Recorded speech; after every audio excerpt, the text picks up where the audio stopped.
ng lagayan. Galing siya sa limber. Yan, nilagay natin dito sa ibang lagayan para manibago. Siyempre, galaw-galaw. Si straight comb naman ay tinali muna natin. Kalisay, cord muna. Dahil maliit yung space natin, yung iba dyan pa rin. Palitan na palitan. Ito na po yung first batch natin, no? Ng Boston Roundhead.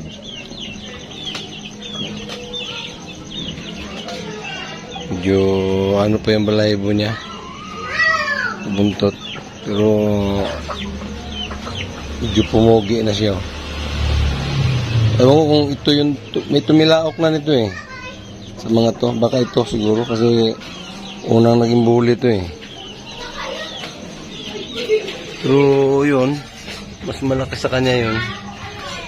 Pwede rin na dati binubuli niya yan, pero ngayon lumalaban na. Hindi niya kaya yan dahil mas malaki sa kanya yan. Iniwalay kasi natin yan eh.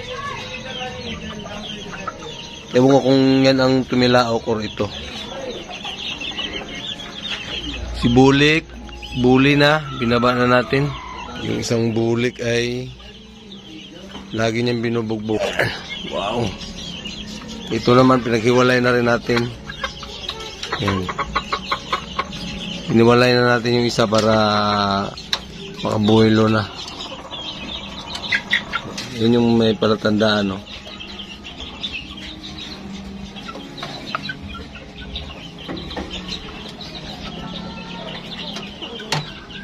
Sinubukan natin sa baba na siya kung kakayanin na niya dyan para makakahig. Yan. Okay naman, sarado naman yan.